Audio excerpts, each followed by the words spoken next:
Y es este que usted ha mencionado esta tarde. Este es el verdadero nombre de Dios. Yod Hei Bad Hei. Son las letras en el idioma original, en el texto hebreo, y así es como se pronuncia en español. Y es un nombre tan sagrado, tan sagrado, que no hay ninguna Biblia en el mundo que lo haya traducido así. Ninguna. Ni en español, ni en alemán, ni en inglés, ni en ningún idioma del mundo.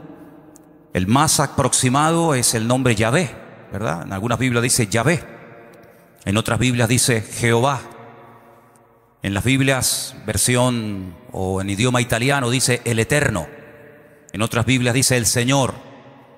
En otras Biblias dice el Todopoderoso. Pero esos son nombres adicionales. Pero el nombre propio, el nombre auténtico de Dios, es ese nombre que hemos pronunciado esta tarde. Y es un nombre tan sagrado que cuando se tradujo ese nombre a otras lenguas, hubieron unos señores, unas personas a las cuales les debemos muchísimo. Se llamaron los masoretas. Fueron los hombres que revisaron las escrituras letra a letra, palabra a palabra. Y ellos fueron los que, como el idioma hebreo se había prácticamente perdido, muy poca gente ya lo hablaba. Después de la destrucción del templo de Jerusalén en el año 70, era un idioma que prácticamente ya no se utilizaba. La gente comenzó a hablar el idioma del país al que se fueron a vivir. Los masoretas lo que hicieron es comenzar a ponerle al texto una serie de puntos, de rayas y de símbolos y señales, para que de esa manera la gente, con el paso del tiempo, pudiera volver a leer el texto tal y como se tenía que pronunciar. No hay vocales en hebreo, no existen vocales, todas las letras son consonantes. Pero eso no significa de que no haya palabras que tengan una pronunciación consonante, vocal, consonante, vocal. Y cuando llegaron a ese nombre, cuando llegaron al nombre que hemos cantado esta tarde, esta noche, los masoretas pusieron mal, a propósito, pusieron mal las vocales para que nadie supiera o se tomara la libertad de tomar el nombre de Dios en vano. Porque dicho sea de paso, hay un mandamiento en la Biblia que dice: no tomarás el nombre de tu Dios en vano. Y para que la gente no tomara ese nombre a la ligera, ni lo mencionaran para cualquier cuestión, pues le pusieron las vocales del nombre Adonai y de otros, para que la gente no pronunciara el nombre de Dios tal y como era. Porque es un nombre sagrado, es un nombre que habla acerca de lo que Dios es, de la esencia de Dios. No de lo que Dios hace, sino de lo que Dios es, ¿vale? Podemos hablar del agua y decimos que el agua calma la sed. Si echamos agua al fuego lo apagamos. Y si la hervimos, pues se convierte en vapor. Si la misma agua, el mismo elemento lo metemos en un congelador, se hacen cubitos de hielo, se congela, pero no deja de ser agua. Pero realmente la esencia del agua es H2O, es su fórmula química, ¿no? Pues Dios también tiene un nombre. Y el nombre de Dios tiene que ver con la existencia. Dios es el ser que le da existencia a todo lo creado. Nosotros no somos seres eternos. Nosotros hemos tenido un principio y tendremos un fin, nos guste o no, así es. Antes de nosotros estuvieron nuestros padres, antes que ellos estuvieron nuestros abuelos, antes que ellos nuestros bisabuelos, y así sucesivamente. No somos seres eternos, somos seres creados por un creador que nos ha dado la existencia, y Él no recibió la existencia de otro Dios superior a Él. Él no es un Dios inferior que procede de un Dios superior. Él es el único Dios que existe, no hay otro Dios. Hay un solo Dios, dice: y al Señor tu Dios adorarás, y a Él solo servirás. Los dioses de las naciones, la Biblia dice, no son dioses, son imágenes de piedra, de oro, de madera, de plata, de yeso, de plástico, lo que usted quiera, pero no son dioses. Han sido creados, han sido diseñados por las manos de los seres humanos, no se crearon a sí mismos. Y la Biblia dice que pueden tener forma de varón o forma de mujer, tienen ojos, pero no ven, no sirven para nada los ojos que tienen. La boca que tienen no sirve para nada, es simplemente algo que les decora, pero no sirve para hablar. Los oídos que tienen no oyen, las manos que tienen no palpan, los pies que tienen no caminan. Salmo 115 dice que todos los adoradores de ídolos, de imágenes de talla, dice que serán confundidos y serán personas que terminarán perdiendo la sensibilidad espiritual, terminarán perdiendo la realidad de que hay un solo Dios que oye, que habla, que toca y que quiere bendecir nuestras vidas en nuestras circunstancias y en nuestras situaciones actuales. ¿Cuántos dicen amén? Ese es nuestro Dios y ahí lo adoramos. Dios el Padre decidió en su soberanía un día venir a este mundo Y dice la Biblia, y vimos su gloria y habitó entre nosotros. El Verbo se hizo carne y habitó entre nosotros y vimos su gloria, gloria como del unigénito del Padre. Y vimos en la figura, vimos en la persona de Jesucristo la imagen de Dios. Y dice la Biblia que en una ocasión un discípulo le preguntó, Señor, o mejor dicho, le pidió, muéstranos al Padre y nos basta. Y el Señor Jesucristo le dijo, Felipe, tanto tiempo hace que estoy con vosotros y aún no habéis entendido que el que me ha visto a mí ha visto al Padre. ¿Cómo me estás pidiendo que te muestre al Padre si el que me ha visto a mí ha visto al Padre? Pero Dios no vino en forma de Dios. Dios vino en forma de hombre, de ser humano, y habitó entre nosotros. Y como todo ser humano tuvo que escoger una persona para nacer. Como tú y yo hemos tenido una madre, y Él escogió una madre, escogió a una mujer, y lo parió, dio a luz al Mesías. Y nació en un pequeño pueblo que todavía se puede visitar, se llama Betlehem, Belén, que significa la casa del pan. Y allí nació. Y cuando era muy pequeño, la Biblia dice que su padre, José, recibió una revelación, una orden de parte de Dios de que tenía que huir al extranjero, porque el rey de turno, el rey Herodes, uno de los tantos Herodes que hubo, quería matarlo, quería destruirlo. Entonces él toma al niño, toma a la madre y se van al extranjero, concretamente al país de Egipto, que en la Biblia se pronuncia Mitzraim. Se escribe al principio con una letra men, que es una M, y se escribe al final con otra letra M, pero se dice men sofit porque es al final de la palabra. Hay dos M's, nosotros tenemos una sola. Escribimos la palabra mamá y la primera M es igual que la segunda M, no hay ningún problema, es exactamente igual. Pero en hebreo hay dos tipos de M. Hay una M que es abierta, que siempre se escribe o se utiliza para escribir una palabra al principio o a la mitad de la palabra. Y hay otra M que es como un cuadrado con un pequeño rabito, totalmente cerrada, y es la M que se usa para ponerla al final de una palabra o de una frase. Y la palabra o el nombre Mitzraim, que se ha traducido al español por la palabra o el nombre Egipto, empieza por una M abierta y termina con una M cerrada. Y aquí hay una lección objetiva muy interesante que tenemos todos que tener en cuenta. Y es que Egipto en la Biblia es un tipo, es un símbolo de lo que representa el mundo. Egipto era un país aparentemente de oportunidades. Nadie encontraba trabajo en su tierra, en Egipto siempre había trabajo. No había agua en Canaán, en Egipto siempre había agua. Era el país aparentemente de las oportunidades. Era la puerta abierta a los parados. Era la puerta abierta para los agricultores que veían cómo sus cosechas se echaban a perder. Era la puerta abierta para los ganaderos que veían cómo sus ganados morían de sed en los campos de Israel o de cualquier otra nación. Egipto siempre fue una puerta abierta. Pero al final siempre se terminó convirtiendo en una jaula, en una cárcel en la que era muy fácil entrar y prácticamente imposible salir. Y por eso, amados hermanos, el Señor Jesucristo dice que fue a Egipto y para que se cumpliera la profecía, una de las tantas profecías que se habían dicho acerca de su persona, dice, de Egipto llamé a mi hijo. Y no solamente se refiere, no es una referencia solamente al pueblo de Israel, que también la Biblia dice que es el primogénito, el primer hijo que tuvo el Señor, el Dios Todopoderoso, sino que también es una palabra que hace referencia a que llamaría a su amado Hijo Jesús, al Mesías, de Egipto. Y cuando regresan de Egipto y vuelven otra vez a vivir al país de Canaán, no se van a Belén, donde él había nacido, sino se van para que se cumpliera otra profecía a un pueblo llamado Nazaret. Y por eso conocemos generalmente al Señor Jesucristo más como Jesucristo de Nazaret que como Jesús de Belén, ¿verdad? Y estuvo allí durante muchos años. Y allí su padre, dice la Biblia, que se dedicó a lo que la Biblia llama la carpintería. La palabra carpintero significa hombre inteligente. Los carpinteros no solamente trabajaban la madera, sino que utilizaban la piedra. Muchas de las cosas que se utilizaban, los pesebres para que bebieran los animales, mesas, sillas, estanterías, se hacían de piedra. Así que no solamente se trabajaba en la madera, sino que José, el padre de Jesús, el marido de María, se dedicaba también a trabajar la piedra. Y por eso se le conoce a Jesús como Jesús de Nazaret, el hijo del carpintero, ¿verdad? Y dice la Biblia que cuando tuvo 30 años, cuando cumplió 30 años, probablemente ya José había muerto, él comienza su ministerio. Y su ministerio fue un ministerio muy corto, solamente 3 años, de los 30 hasta los 33. Se fue al norte, se fue a una provincia que se llama Galilea de los gentiles, y allí comenzó a llamar, porque así era la costumbre, y así es la costumbre, que el discípulo no es el que elige al maestro, sino el maestro el que elige al discípulo. ¿verdad? Hoy en día decimos, ¿dónde va a estudiar nuestro hijo? ¿En la Universidad de Salamanca, la Universidad de Santiago de Compostela, la Universidad de Harvard, la Universidad de La Laguna? Y uno elige, ¿verdad?, el tipo de carrera o los maestros. En aquellos tiempos no era así. El que quería servir a Dios, el que quería estudiar la palabra de Dios, tenía que esperar que un maestro se fijara en él.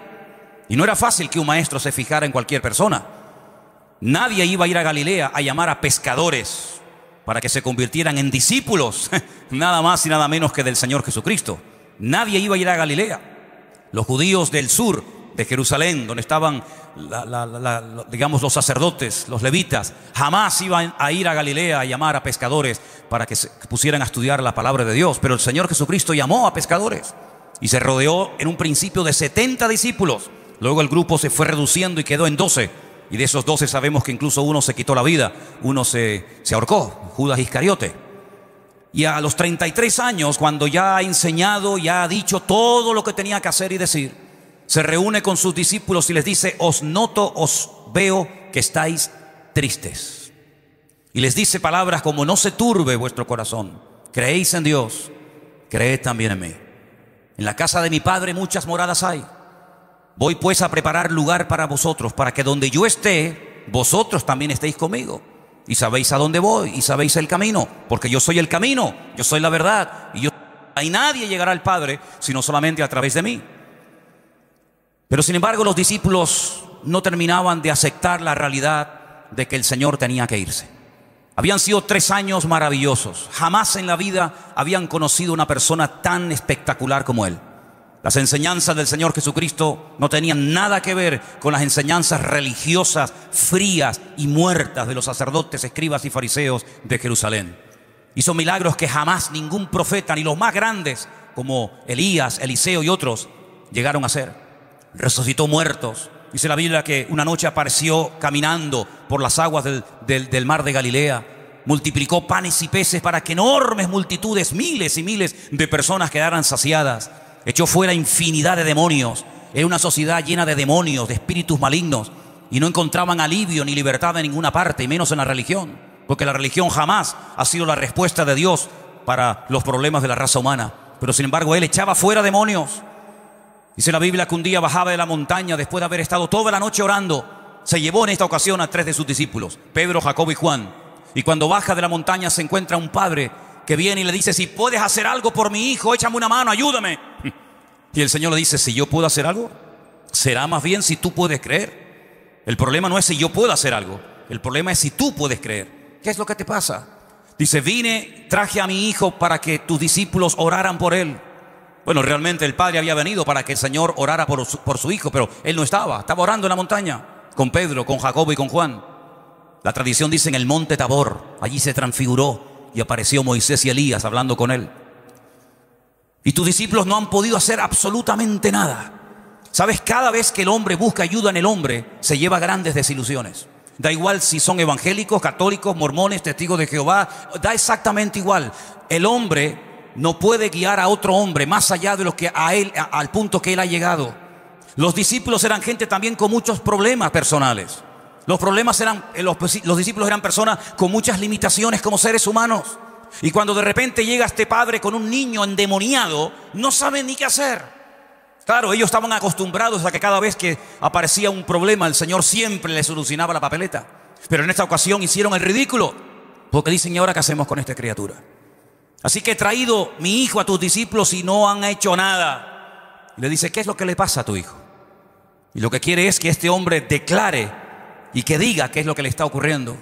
Tenía un problema en la familia tremendo. Tal vez era un hombre que tenía un buen puesto de trabajo, como muchos hoy en día tienen buen trabajo y buenas casas y buenas propiedades, pero sus vidas y sus familias son un desastre. Aparentan delante de la sociedad de que todo va bien. Mira el coche que tiene, mira la finca que se acaba de comprar, mira todo lo que tiene, pero tiene y no tiene nada. No tiene lo más importante, que es la bendición de Dios. Y el Señor Jesucristo le dice: ¿qué es lo que le pasa realmente a tu hijo? O sea, mira, lo que le pasa a mi hijo es que cada vez que pasamos por un lugar donde hay una hoguera, un fuego, sale corriendo y se tira adentro y se quiere prender fuego. Y en otras ocasiones, cuando pasamos por aguas profundas, mi hijo sale corriendo y se tira y se quiere ahogar. En otras palabras, era un espíritu de muerte que quería destruir a este muchacho. Y le dice el Señor: ¿desde cuándo te está pasando a ti esto con tu hijo?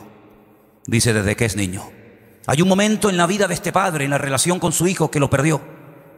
Hay un momento en el que muchos padres dicen: ¿dónde fallé? ¿Dónde perdí a mi hijo? ¿Cuándo fue? ¿Cuando era niño? ¿Cuando era adolescente? ¿Cuando era joven? ¿Será por aquella noche, por aquello que le dije?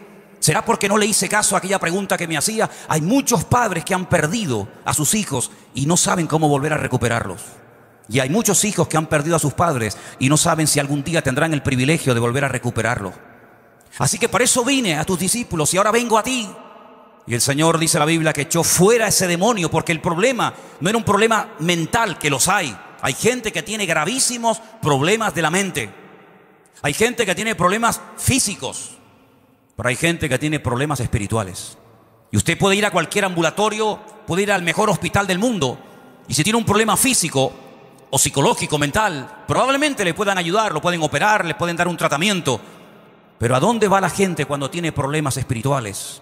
¿A dónde va la gente cuando oye sombras y ruidos y no puede dormir y está agobiado y estresado? ¿A dónde va la gente cuando tiene problemas espirituales? Astrólogos, magos, curanderos, adivinos, y son capaces de pagar, y en algunos casos, grandes sumas de dinero. Es tan grande su problema, su desesperación, que son capaces de hacer colas y de viajar incluso a otros países y de hacer barbaridades con tal de obtener respuesta a sus problemas. Y no consiguen nada. Son más ataduras y más ataduras y más esclavitud todavía. Pero lo que no hizo ni la religión, ni los brujos, ni nada ni nadie, el Señor Jesucristo lo hizo así, en décimas de segundo, y el niño fue totalmente libre. Y allí estaban los discípulos, y cuando miraban cómo hacía los milagros, cuando miraban cómo trataba a la gente, cuando le hacían preguntas difíciles, cuando venían a presionarlo y a pillarlo en un fallo, y cuando venían a hacerles las famosas preguntas: ¿tú qué opinas? ¿Es lícito dar tributo a los romanos o no? ¿Qué hacemos? ¿Nos rebelamos o los apoyamos? El Señor siempre tenía una respuesta que los dejaba con la boca abierta. Hemos sorprendido a esta mujer en el mismo acto de adulterio, y nuestra ley dice, nuestra tradición dice que hay que matarlas a pedradas. ¿Tú qué dices? El Señor siempre salía airoso. La palabra problema, tal vez para nosotros es una palabra muy conocida, pero el Señor nunca, jamás tendrá ningún problema. ¿Cuántos dicen amén? Porque Él es el que soluciona todos nuestros problemas, sana todas nuestras dolencias y corona nuestra vida de favores y de misericordias. Aleluya, Salmo 103. Así que cuando ahora se dan cuenta de que ya se va, ya no lo van a tener 4 o 5 años más, ¿cómo no van a estar tristes? ¿Cómo no van a estar tristes? Por supuesto. Incluso alguno de ellos tal vez se le habrá acercado y le habrá dicho: Señor, no te vayas, Señor. Nosotros hemos dejado todo por ti. Hemos dejado mujeres, hijos, casa, familias, trabajos, todo. Y ahora te nos vas. Pero el Señor les dice algo tremendo en Juan capítulo 14. Juan capítulo 14, les dice el Señor: no os dejaré huérfanos. Aleluya. No les dejaré solos. Y dice en el versículo 16: yo rogaré al Padre para que os dé otro consolador, para que esté con vosotros para siempre. El Espíritu de verdad, el cual el mundo no puede recibir porque no le ve ni le conoce, pero vosotros le conocéis porque mora con vosotros y estará en vosotros. Estará con y estará en vosotros también. Versículo 18: no os dejaré huérfanos, vendré a vosotros. Verso 23: Jesús respondió y dijo: el que me ama, mi palabra guardará, y mi Padre le amará, y vendremos y haremos morada en él. Hasta este momento ustedes han estado pegados a mí, yo he estado pegados a ustedes. Hemos viajado, hemos vivido, hemos comido juntos, hemos reído, hemos llorado, hemos caminado, hemos pateado el país de norte a sur y de este a oeste. Pero ahora viene una etapa nueva. A partir de ahora será el Consolador, el Espíritu Santo, que yo rogaré a mi Padre que os envíe para que esté con vosotros para siempre. Ellos no entienden lo que el Señor les está diciendo. Claro, tú y yo hoy en día entendemos un poco más, porque miramos hacia atrás y tenemos muchos datos y mucha información. Pero ellos en aquel momento no entendían nada. ¿Qué es eso? ¿Qué es eso del Espíritu Santo? Déjame que te lo explique lo más fácil posible en breves palabras. La única persona en toda la historia de la humanidad que nunca pecó fue el Señor Jesucristo. ¿Cuántos lo creen? Porque Abraham fue un gran hombre de Dios. La Biblia dice que fue el amigo de Dios. Pero Abraham no fue un hombre perfecto. Abraham cometió errores como cualquier ser humano. Sabemos que incluso en alguna ocasión tuvo temor de que le robaran a la mujer, de que alguien se fijara en ella y le dijo: mira, en vez de decir que eres mi mujer, di que eres mi hermana, y así pues no me matan a mí, cuando se enteren que soy tu marido. David dice que fue el hombre más cerca del corazón de Dios. Pero todos sabemos también que David fue un hombre con sus debilidades y pecados y tropiezos y caídas. Lo sabemos. Y Jacob fue un gran hombre de Dios, pero también tuvo lo suyo. Y si vamos analizando uno por uno los personajes de la Biblia y fuera de la Biblia, por muy alto que llegaran, por muy sabios que llegaran, todos los seres humanos pecaron. Incluso nosotros también, ¿sí o no? Solamente hubo una persona que nunca dice la Biblia que hizo pecado. Jamás. Ni siquiera pensó. Porque tú puedes estar sentado aquí, pero puedes estar con tu mente pecando en este momento. Pero ni siquiera con los pensamientos el Señor Jesucristo pecó contra el Padre, contra nadie. Y no lo tuvo fácil, ¿eh? No te creas que a donde iba le aplaudían y le ponían la alfombra roja y todo el mundo salía a recibirlo. En algunas ocasiones sí, pero en la mayoría de los casos no era así. Dice la Biblia que un día fue al pueblo donde él se había criado. ¿Cuál fue el pueblo que él se había criado? Te lo dije hace un rato, Nazaret. Dice que entró a la sinagoga conforme a su costumbre, leyó la escritura. Y dice la palabra de Dios que cuando salió de la sinagoga lo querían tirar de las montañas abajo, lo querían matar. Sus paisanos, lo que conocían de toda la vida. Así que no tuvo fácil su vida el Señor Jesucristo. Siempre tratando de encontrar el fallo, de desprestigiarlo, de desacreditarlo. Pero nunca pecó. Le maldijeron, le llamaron loco, le llamaron endemoniado, le dijeron todo tipo de barbaridades, insultos habidos y por haber. Pero nunca respondió mal, nunca pensó mal, nunca cometió ningún pecado. Y uno dice, pero ¿cómo pudo haber estado toda la vida, 33 años sin pecar? Si a veces ni siquiera un día somos capaces de estar sin pecar.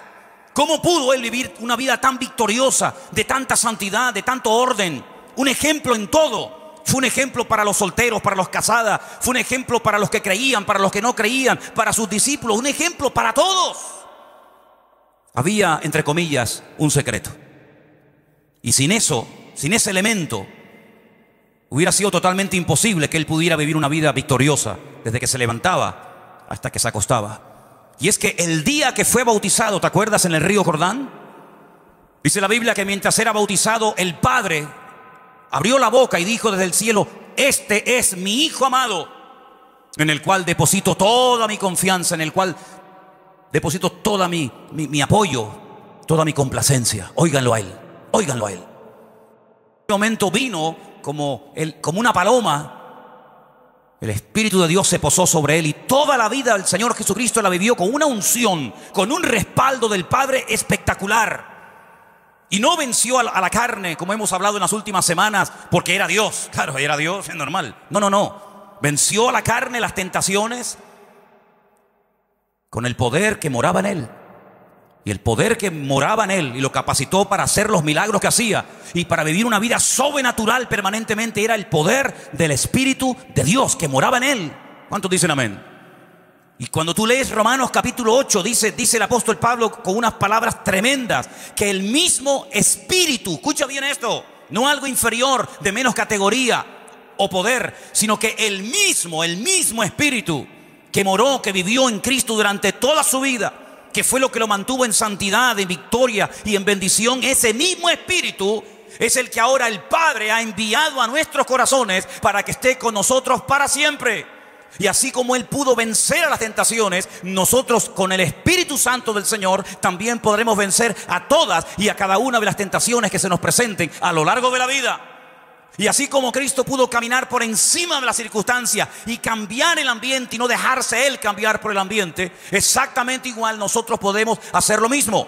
Por eso ahora tenemos que recurrir a ese texto y aplicarlo, interiorizarlo en nuestra vida. Sed llenos del Espíritu Santo de Dios. Porque es el Espíritu Santo el que capacita al creyente, el que capacita al Hijo de Dios, el que ayuda a la iglesia a caminar de victoria en victoria, de gloria en gloria y de bendición en bendición. No es que yo me esfuerzo y digo, bueno, hoy no voy a pecar, hoy no voy a pecar y no voy a pecar. No es con fuerza de voluntad. Hay un texto que ustedes conocen perfectamente que dice, no es con espada, no es con ejércitos, En otras palabras, no es con fuerza de voluntad, sino es con mi Santo Espíritu, dice el Señor. ¿Cuántos dicen amén? Usted quiere vivir una vida en la carne diciendo no voy a pecar y no voy a hacer nada malo. Inténtalo. No vas a llegar ni de aquí a la esquina, querido. Ni de aquí a la esquina vas a llegar. Porque el mismo Señor Jesucristo dice que la carne es débil. Y por eso es una barbaridad cuando alguien dice yo soy bueno. Cuando dice la Escritura que no hay nadie bueno, sino solamente Dios. Porque todos de una manera u otra, más visible o menos visibles, todos hemos pecado. Y por eso todos estamos destituidos de la gloria de Dios. Y en estos tiempos en los que estamos viviendo, en los que se ha cumplido esa profecía que estuvo durante siglos como dormida, pero que ya nosotros cuando la mencionamos no nos quedamos con la boca abierta diciendo no entiendo lo que este hombre quiere decir, sino que entendemos perfectamente lo que quiero decir. Esa palabra profética que era para los últimos tiempos, que decía que en los últimos tiempos, cuidado creyentes, hijos de Dios, prepárense porque a lo malo lo presentarán como bueno y a lo bueno lo presentarán como malo. ¿A qué les suena la música? ¿A qué no dicen así? ¿Lo malo de antes es bueno hoy en día? Ah, pues no me he dado cuenta. Pues no sé en qué planeta vives tú. Porque hace poco denunciaron a una madre por darle el pecho en un parque a un hijo. Porque era una especie de como de escándalo, ¿no? Sin embargo, ese mismo día, en el mismo parque, 2 hombres estaban besando y cualquiera dice algo sobre eso porque enseguida te llaman a la policía y te denuncian. Entonces somos muy abiertos para muchas cosas y tremendamente cerrados para otras. Es muy interesante notar que cosas que antaño estaban mal vistas, que un hijo interrumpiera a un padre y a una madre en una conversación, ¿de cuándo a dónde? Si antiguamente, simplemente con que te mirara el viejo, simplemente con que te mirara, te estaba transmitiendo telepáticamente un mensaje tan claro que no hacía falta ni que te abriera la boca.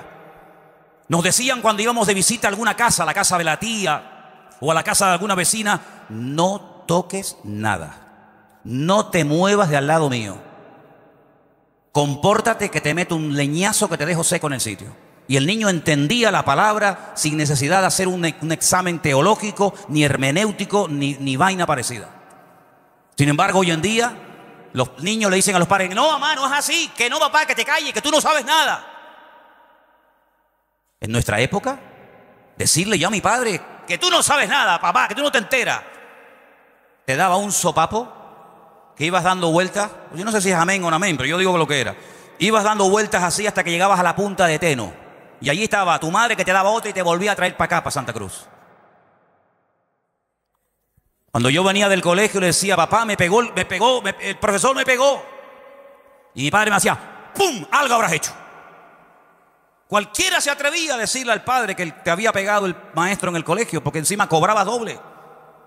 Hoy en día, que tocaron a mi niño, que le dijeron a mi niña que no podía hablar con el móvil en clase, pero ¿qué se ha creído ese maestro? Y ahí se va la madre, la abuela, la prima, el cuñado, el sobrino, el vergante del matado del barrio que no da un palo al agua, por ahí también se va como punto de apoyo, y entonces amenazan al maestro, como usted toca a mi hijo, le reviento la cabeza, le quemo las 4 ruedas del coche. Y así están los maestros con depresión, están asustados.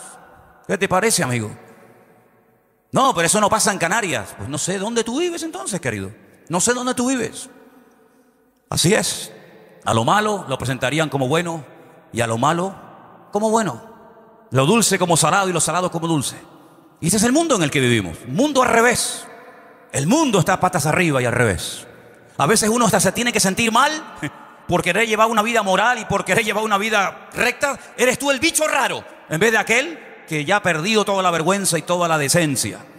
No hace falta hoy en día vivir una vida llena del Espíritu de Dios. Hoy en día más que nunca, querido, más que nunca. Donde hoy en día hablar de sexo, ponte a hablar con un niño de 13, 14, 15 años y dile, mira hijo, ven, te voy a explicar. Ándate con ojo a ver si no te va a explicar él a ti alguna cosa que tú no sabes. Vas a explicar tú. Ese es el mundo en el que vivimos. Y por eso dice la palabra de Dios que necesitamos más que nunca estar cerca del Señor, para no dejarnos contagiar por el ambiente y que nos atrape la atmósfera, sino que nosotros podamos mantenernos firmes y decir, lo siento mucho, ustedes dirán que es blanco, pero toda la vida esto ha sido negro, y al Señor tu Dios adorarás y a Él solo servirás, dice la palabra. Y dice la Biblia que los hijos tienen que honrar y obedecer a sus padres, y no los padres obedecer a los hijos. Esto es lo que enseña la Biblia y esto es lo que dice la palabra.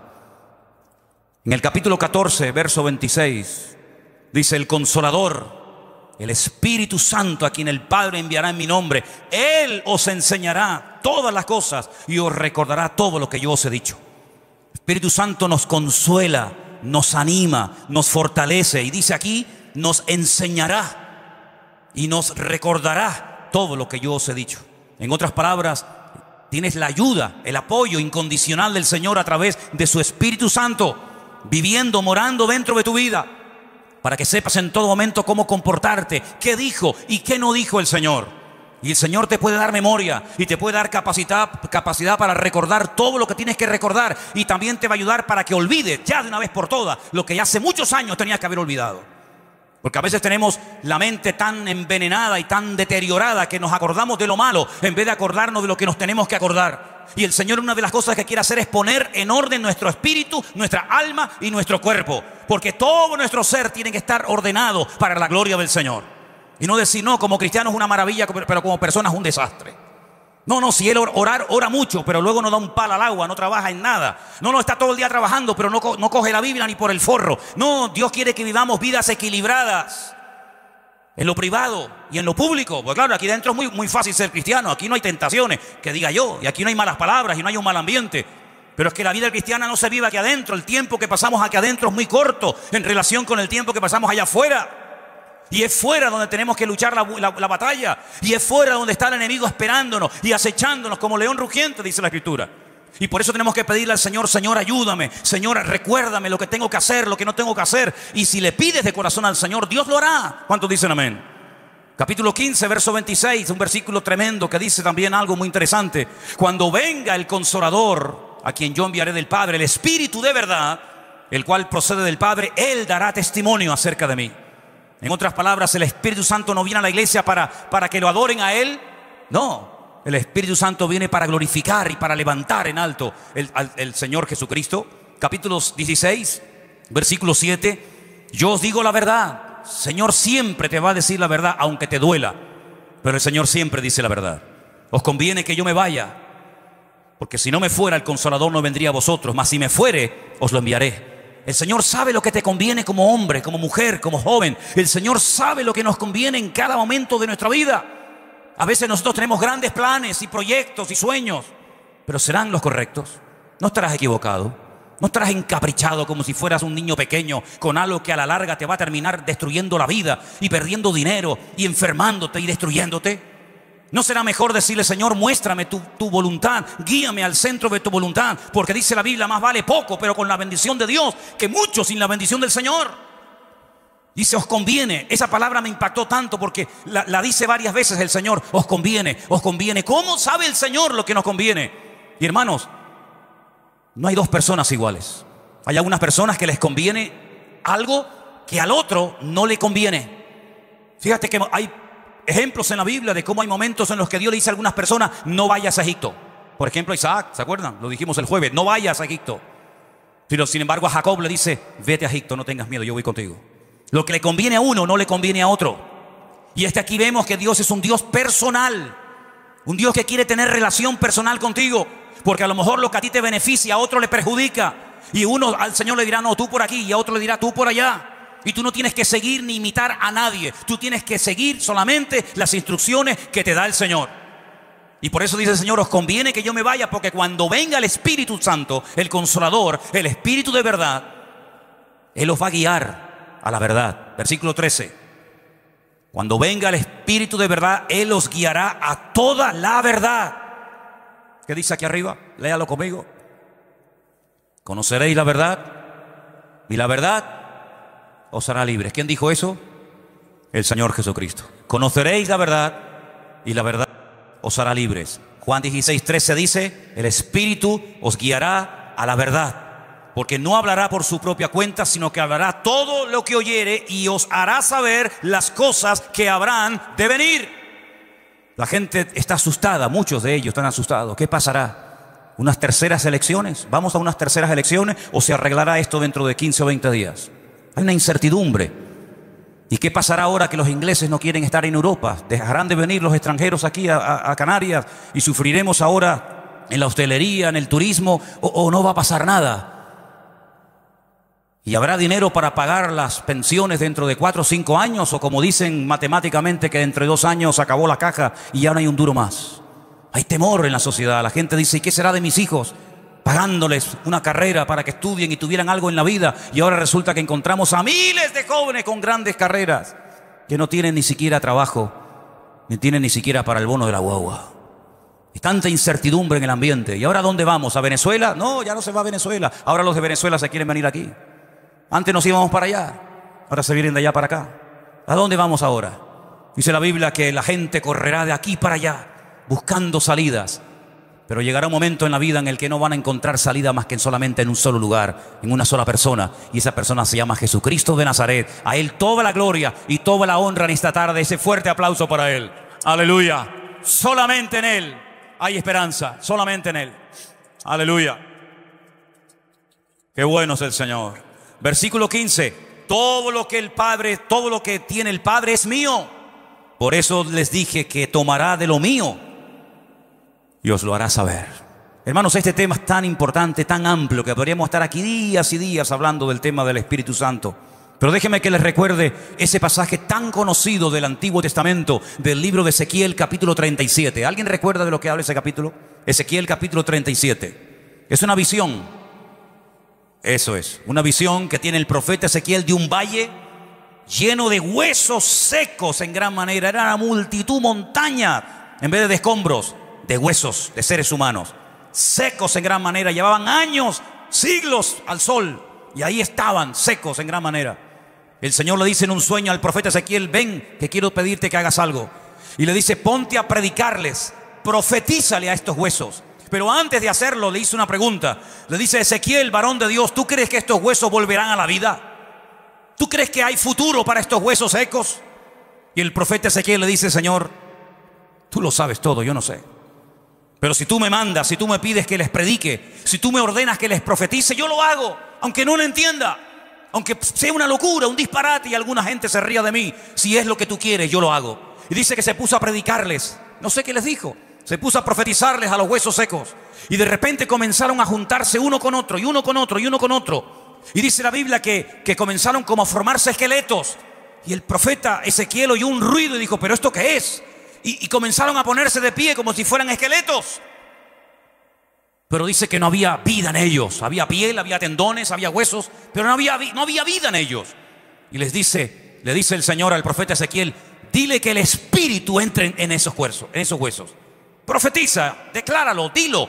Espíritu de los 4 vientos, Espíritu de Dios, entra en esos huesos ahora. Y dice que el Espíritu Santo de Dios, el Espíritu del Señor, entró en aquellos huesos y se volvieron como seres humanos vivos. Un ejército impresionante de miles, de millones de personas. Hace unos instantes eran huesos secos, inservibles, no servían para nada, ahí tirados en el campo. Pero ahora son seres humanos. Y el Señor vuelve a preguntarles algo y le dice: ¿sabes quiénes son estos huesos secos? ¿Sabes esta palabra, esta visión, de quién se trata? Dice: no, Señor, no tengo ni idea.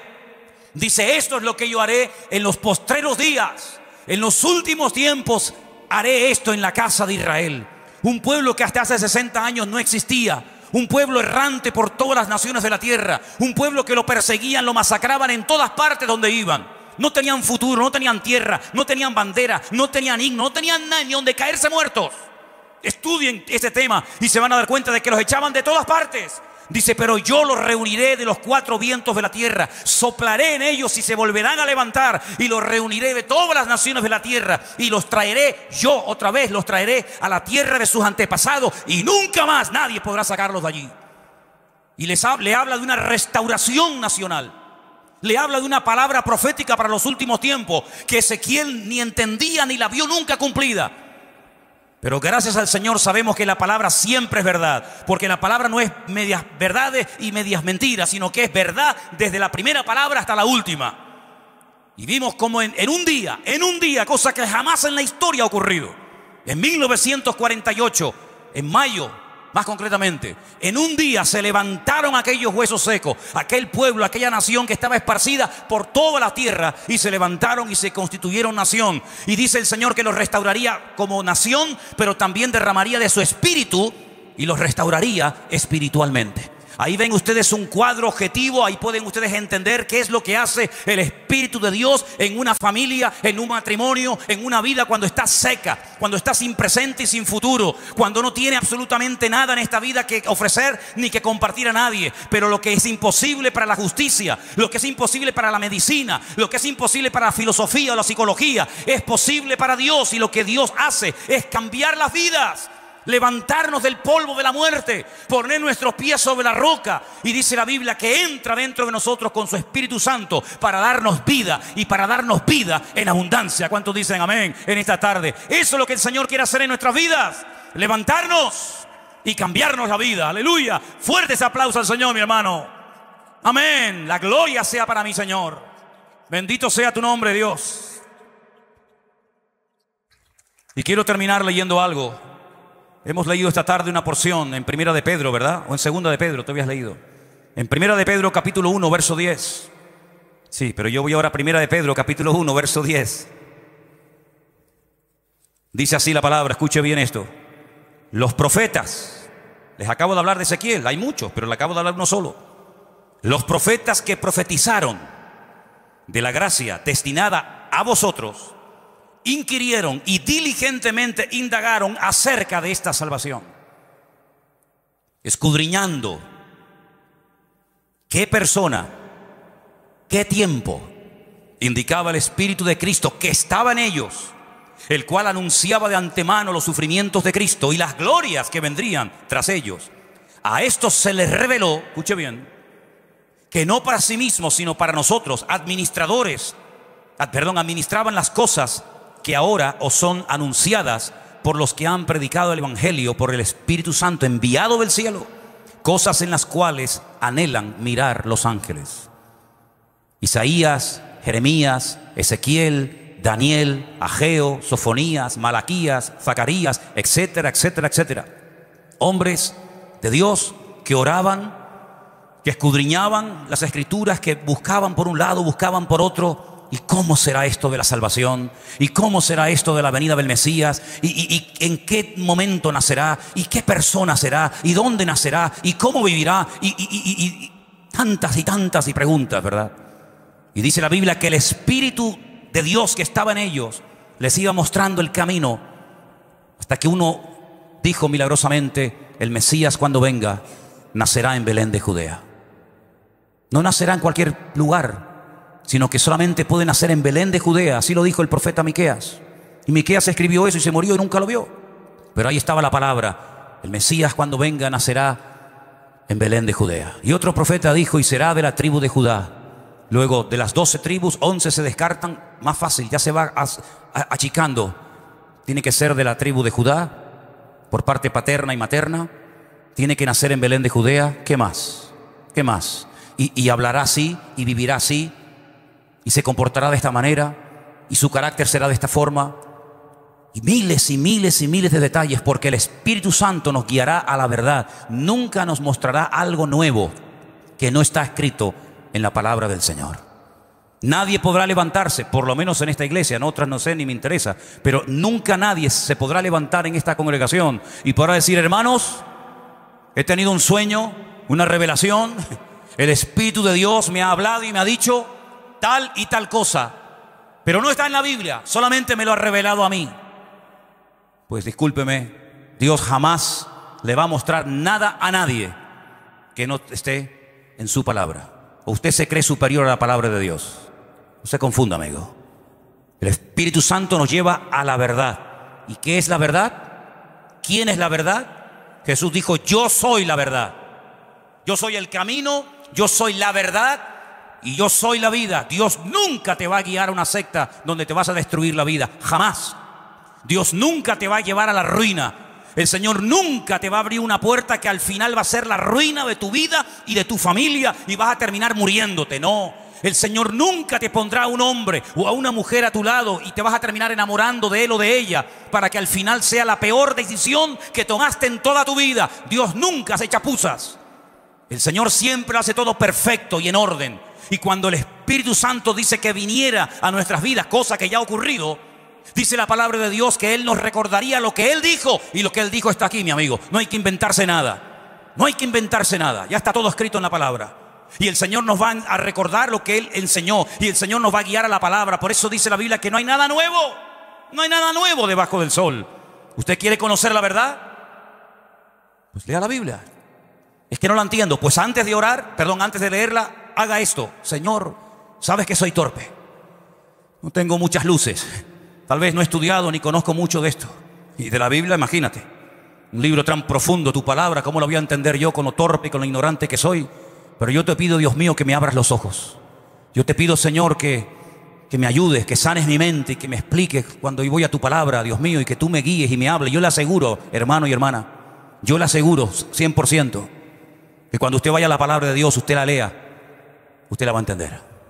Porque la Biblia no se escribió para confundirlo. La Biblia no se escribió para que sea un amuleto, un objeto decorativo ahí en la estantería. No, yo tengo la Biblia, pero no la ve ni por el forro.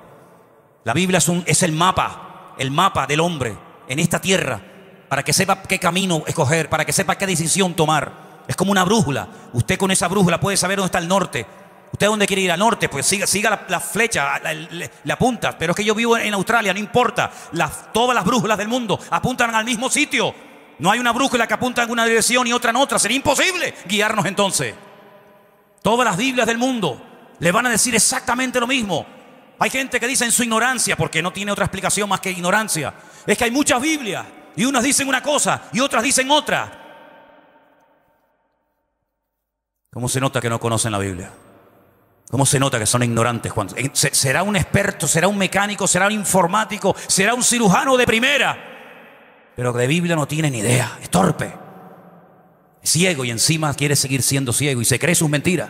Todas las Biblias del mundo dicen lo mismo, todas. No hay 40 Biblias diferentes. Todas apuntan en una dirección, a la verdad y nada más que a la verdad. ¿Usted quiere conocer la verdad? En esta iglesia, hace 15 años abrimos este local para enseñarle a la gente la verdad. Hace 15 años abrimos este lugar no para dedicarlo un poco al baile del mundo, un poco a una discoteca, ahora mañana una cancha de baloncesto, pasado un culto, mañana. No. Este lugar es un lugar consagrado exclusivamente para enseñar las verdades de la palabra de Dios. Y hay verdades que te pueden impactar, porque tú dices, pero es que a mí nunca me han dicho eso. Es que ese no es mi problema. Es que yo creía otra cosa. Puede ser que usted creyera otra cosa, pero ¿quién tiene que amoldarse a quién? ¿Dios a usted? ¿O usted amoldarse y seguir al Señor? ¿Quién de los dos tiene siempre la razón? ¿Nosotros o la tendrá siempre el Señor? Por lo tanto, si el Señor es justo, perfecto y maravilloso, hagamos caso al Señor. Ahora que tenemos su Espíritu Santo, ahora que, gloria a Dios, tenemos toda la Biblia en la mano. ¿Saben cuántos cristianos, cuántos millones de hermanos nuestros murieron y nunca pudieron tener toda la palabra de Dios en la mano? Hermano, esto es un honor, es un privilegio. Si usted supiera cómo se jugó la vida la gente para que a España llegaran ejemplares de la Biblia, es algo increíble cómo la gente se jugaba la vida metiendo en barricas de vino Biblia, haciéndolas pasar por los Pirineos para que pudieran llegar a las personas. Y gloria a Dios, hoy en día tenemos. Si hay alguien que no tiene Biblia, háblense después con nuestra hermana Silvia y le regalamos una Biblia para que usted empiece a leerla. Y usted se va a dar cuenta de tantas cosas. Dios mío, cómo no me enseñaron esto, y cómo no me enseñaron esto, aquello, y cómo no me enseñaron. Hermano, quiero terminar diciendo algo. Cuando yo fui la primera vez en mi vida a una iglesia como esta, mucho más pequeña, pequeñita, éramos allí 12, 15 personas como mucho. Calle Galileo, Las Palmas de Gran Canaria, cerca del Paseo de las Canteras, si alguien sabe dónde estoy hablando. Me regalaron una Biblia, no sabía ni por dónde empezar. No tenía ni idea lo que era una Biblia. Me la llevo a mi casa, era más pequeña. Esta es un calibre grande que tengo, pero aquella era más pequeña. Llego a mi casa y hago así, como eso de Tim Marín de Dopingüe Cucaramácara Titirifue. No tenía ni idea, ¿por dónde empiezo? Hago así y digo, bueno, por aquí mismo. Yo soy el Señor tu Dios, que te sacó de la tierra de Egipto, de casa de servidumbre. No tendrás dioses ajenos delante de mí, ni te harás imagen ni semejanza, ni te postrarás, ni las honrarás, de nada que esté arriba en el cielo, ni en la tierra, ni debajo. Y yo digo, ¿cómo es esto? Y arriba ponía los 10 mandamientos. No te harás imagen, ni escultura, ni semejanza, ni te postrarás, ni las honrarás, porque yo soy Señor tu Dios. Y yo digo, claro, esta gente no cree en imágenes. Y claro, ellos tienen una Biblia, donde prohíben el culto a las imágenes. Estos son muy listos. Y yo, que me creía más listo que ellos, cogí mi Biblia y me fui a la calle León y Castillo, enfrente de las piscinas Metropol. ¿Alguien es de Las Palmas aquí? Enfrente del Metropol estaba y están los salesianos, ¿sí o no? Yo estudié siempre en los salesianos hasta que me echaron. Sí, ¿qué quiere que le diga? Y entonces había un cura que ha sido una de las personas más buenas que he conocido en esta vida. Conocí muchos que eran ruines, malos como tizones, pero aquel era un santo, don Gilberto. Y llegué y le dije: don Gilberto, el domingo estuve en una iglesia evangélica y me regalaron esta gente una Biblia y mire lo que leí aquí. Y le leí los 10 mandamientos. Y yo, que me sabía los 10 mandamientos de memoria, porque claro, amigos, 5 misas diarias, monaguillo en el coro, ¿cómo no me voy a saber aquello? Hasta el día de hoy te lo digo de memoria si quieres. En el catecismo no dice esto. En el catecismo dice: el primer mandamiento, amarás a Dios sobre todas las cosas y a tu prójimo como a ti mismo. ¿Por qué no dice en el catecismo los 10 mandamientos de la Biblia? ¿Será que esta Biblia es diferente a la nuestra? Me pone así la mano en la cabeza. Yo pensé que me iba a dar un capón. Me dieron tantos. Digo, otro más. Miraba así para los lados este hombre y decía: Manolo, ven. Me llevó a un rincón y me dice: si algún día en tu vida te encuentras en una encrucijada en la que no sabes a quién obedecer, a Dios o a los hombres, quédate siempre con la palabra de Dios. Le tomé la palabra a don Gilberto hasta el día de hoy. Me quedé con la palabra de Dios y empecé a leer, y venga a leer, y venga a leer, y venga a leer, y se me empezaron a caer como al apóstol Pablo, escamas de los ojos. Se me cayeron hasta, no digo hasta los dientes, porque todos los que tengo son míos, pero se me cayeron todas las ideas y tradiciones. Y yo digo: Dios mío, tantos años en las tinieblas, pero no por culpa tuya, Señor, por culpa mía, que no leía el mapa, sino que lo que me decían los hombres, decía: esto es, esto será. Pero cuando llegué a la palabra de Dios, me di cuenta de que la palabra de Dios es la que tiene la verdad en todo. Y por eso, si alguien aquí esta tarde está buscando la verdad no somos nosotros los cristianos evangélicos, no. La verdad se llama Jesucristo. Si usted dice: bueno, a mí esta iglesia no me gusta, me gusta otra, no hay ningún problema, vaya usted a otra. Dios le bendiga. Mira, hasta hace un ratito estaba por aquí la esposa, no sé si seguirá por ahí, la esposa del pastor Samuel, que tiene una iglesia por aquí, por el Parque de la Granja. Usted quiere ir allí, le gusta más aquella, vaya donde usted quiera. Pero si aquí no estamos detrás de la gente para que usted se apunte aquí, no, usted vaya donde quiera. Pero si usted busca palabra de Dios, si usted busca la verdad, aquí está el Señor Jesucristo con nosotros. Cierra tus ojos ahí donde está, mi hermano y amigo. Pídele al Señor que te guíe. Pídele al Señor que te muestre el camino. Pide al Señor que te muestre la verdad. Y te va a mostrar la verdad, porque la verdad está en Cristo Jesús. Ya no tenemos tiempo para, valga la redundancia, para perder el tiempo. Ya somos ya granditos para estar jugando al boliche. Ya es el tiempo de decir: Señor, yo quiero conocer la verdad, vivir la verdad, practicar la verdad. Y si hay cosas, costumbres, tradiciones en mi vida que son eso, tradiciones y costumbres, pero que no tienen una base bíblica, Señor, yo estoy dispuesto a cambiar, porque prefiero obedecer a Dios que antes a los hombres.